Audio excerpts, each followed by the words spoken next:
ایک اس میں ایک حدیث بھی آتی ہے کہ ایک بندہ جب اللہ تعالیٰ کے پاس آئے گا, کیونکہ میں ایک اور سوال کرنا چاہتا ہوں علی بھائی آپ کی اجازت سے, جی جی, آڈینس سے, کہ کیا ہم اللہ تعالیٰ سے ملنے کے لیے ریڈی ہیں؟ یہ سوال ابھی ہم اپنے آپ سے پوچھیں, are we ready to face اللہ سبحانہ و تعالیٰ؟ کیونکہ اس سے بڑی حقیقت کوئی نہیں ہے. جس طرح موت حقیقت ہے نا سب سے بڑی, ایون ایتھیسٹ بھی کہتے ہیں سب سے بڑی حقیقت موت ہے, تو اسی طرح اللہ تعالیٰ سے ملاقات بھی اتنی ہی بڑی حقیقت ہے, اس سے بڑی حقیقت ہے. بلکہ قیامت والے دن مجھے آپ کو ناموں سے بلایا جائے گا کہ come and be ready to stand in front of اللہ سبحانہ و تعالیٰ. 1-on-1 میٹنگ ہے. اللہ تعالیٰ قرآن میں بھی کہتے ہیں کوئی ترجمان بھی نہیں ہوگا درمیان میں, آپ کو اپنے رب کو اکیلے فیس کرنا ہے. اللہ تعالیٰ آپ سے پوچھیں گے کہ آپ نے جو اعمال کیے تھے, وہ ایک ایک کر کے آپ کے اعمال آپ کے سامنے آئیں گے. اللہ تعالیٰ کی محبت کتنی زیادہ ہے اپنے بندے کے لیے. ایک بندہ آئے گا اللہ کے پاس, اللہ تعالیٰ اسے کہیں گے میرے بندے میرے قریب ہو جاؤ. یہ صحیح حدیث میں آتا ہے, اس کا مفہوم ہے بندہ اللہ کے قریب ہوگا. اور ظاہر سی بات ہے, آپ تھوڑا سا امیجن بھی کر لیں. دیکھیں ہم لوگوں کا نا تھوڑا سا ایک پرابلم ہے, جب ہم قرآن پڑھتے ہیں نا تو ہم اپنے آپ کو اس سچویشن میں امیجن نہیں کرتے. ہم کہتے ہیں یہ باتیں تو چلو کفار کے لیے تھیں, کسی اور کے لیے حکم تھا. تو میری بڑی ریکویسٹ ہے کہ آپ لوگ جب بھی کوئی دینی کنٹینٹ دیکھا کریں نا, imagine your self in that situation, تاکہ وہ آپ انٹرنلائز کر سکیں. اللہ تعالیٰ آپ کو بلائیں گے قیامت والے دن, کہیں گے میرے بندے میرے قریب آؤ. بندہ قریب آئے گا, اللہ تعالیٰ ایک پردہ ڈال دیں گے اس بندے کے اوپر. تمام انسانیت, جتنے فرشتے, جو بھی اللہ تعالیٰ کی مخلوق وہاں موجود ہوگی, اللہ تعالیٰ نے آپ کو چھپا لیا وہاں سے, ان سے. اللہ پھر کہیں گے میرے بندے اور قریب آؤ. بندہ اور قریب آئے گا اور سامنے دیکھے گا ہر طرف آگ ہی نظر آ رہی ہوگی, اس کو جہنم ہی نظر آ رہی ہوگی. اسے بک آف ریکارڈ دی جائے گی اس کی. اللہ تعالیٰ اسے کہیں گے کہ میرے بندے پڑھو اسے. وہ بک کھولے گا, پیج دیکھے گا, ایک گناہ آئے گا. اگلا پیج کرے گا, اس سے بڑا گناہ آئے گا. پھر اگلا پیج کرے گا, مایوس ہونا شروع ہو جائے گا. اینڈ آنیسٹلی اسپیکنگ, اگر ہم سے کوئی ہمارا باس اکاؤنٹیبلٹی کرے نا, تو ہم کہتے ہیں یار زمین پھٹ جائے, میں اور ہماری غلطی بھی ہو, ہم یہاں سے غائب ہو جائیں, بندہ میرے سے سوال نہ کرے یار میں کیسی سچویشن میں پھنس گیا ہوں. تو وہ اس سے بڑھ کے کیا سچویشن ہوگی کہ اللہ تعالیٰ آپ کے سامنے.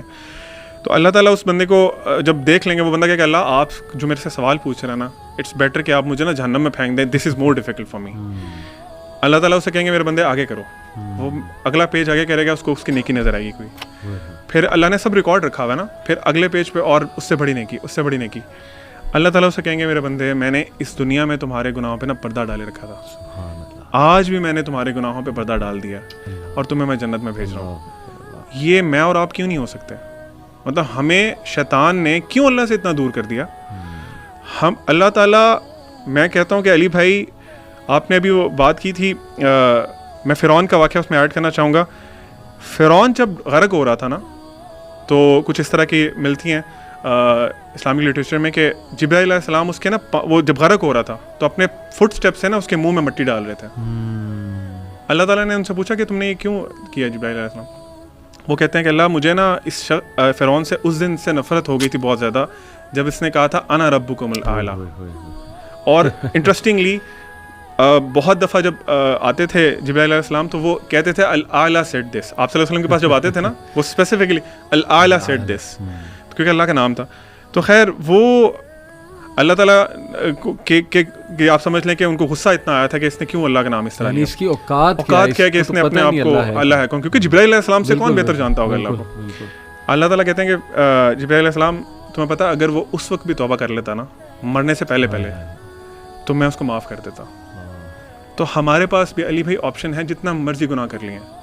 اگین یہ وہ گناہ کرنے کی آپ کے پاس سند نہیں ہے کہ اللہ, اچھا کئی لوگ نا بڑا اس کو وہ بھی کرتے ہیں مس انٹرپریٹ, وہ کہتے ہیں اللہ تو بڑا غفور الرحیم ہے. ان سے آپ کہیں نا کہ یہ کام نہ کریں, یہ گناہ نہ کریں, کہتے ہیں اللہ بڑا معاف کر دے گا. جی اللہ سانو معاف کر دے گا. دس از ویری کامن. ایک شیخ نے کہا تھا کہ آپ اللہ تعالیٰ سے پلے نہیں کر سکتے. آپ کیا سمجھتے ہیں کہ آپ اللہ تعالیٰ کو اس طرح کی ریزنز دیں گے, برائی پہ ڈٹ جائیں گے اور اپنے آپ کو دھوکہ دیتے رہیں گے اللہ مجھے معاف کر دے گا؟ آپ کی ڈیتھ گارنٹیڈ نہیں ہے. کس مومنٹ پہ گناہ کے وقت آپ فوت ہو گئے, کیا کریں گے آپ, کدھر سے لائیں گے وہ؟ تو دا پوائنٹ از کہ میں یہی کہوں گا کہ ہمیں اللہ تعالیٰ سے ہوپ فل رہنا چاہیے اور اللہ تعالیٰ کے بارے میں ہمیں نا نالج لینا چاہیے. بیوٹیفل, ماشاء اللہ بیوٹیفل. آپ لوگوں نے جو بات کی ہوپ دلایا گناہ کے حوالے سے, میں ایک اور سائڈ پہ ہوپ دلانا چاہتا ہوں ان لوگوں کو who are very troubled, worried, can't get married. بہت سے لوگ کہتے ہیں جی ہماری شادیاں نہیں ہو رہی, financial crisis, issues with fertility, health issues وغیرہ وغیرہ. ابو ذر غفاری رضی اللہ عنہ کہتے ہیں کہ نبی صلی اللہ علیہ وسلم نے فرمایا, Indeed I know a verse to which if the people held on it would be sufficient for them. صحیح حدیث. کون سی ورس؟ وَمَن يَتَّقِ اللَّهَ يَجْعَل لَّهُ مَخْرَجًا وَيَرْزُقْهُ مِنْ حَيْثُ لَا يَحْتَسِبُ وَمَن يَتَوَكَّلْ عَلَى اللَّهِ فَهُوَ حَسْبُهُ. اور ابن عباس رضی اللہ عنہ کہتے ہیں کہ رسول اللہ صلی اللہ علیہ وسلم نے کہا after reciting the above verse, if the people were to apply this verse in their daily lives, they would be free from all the doubt and distress of the world, the distress of death and the distress of the doomsday.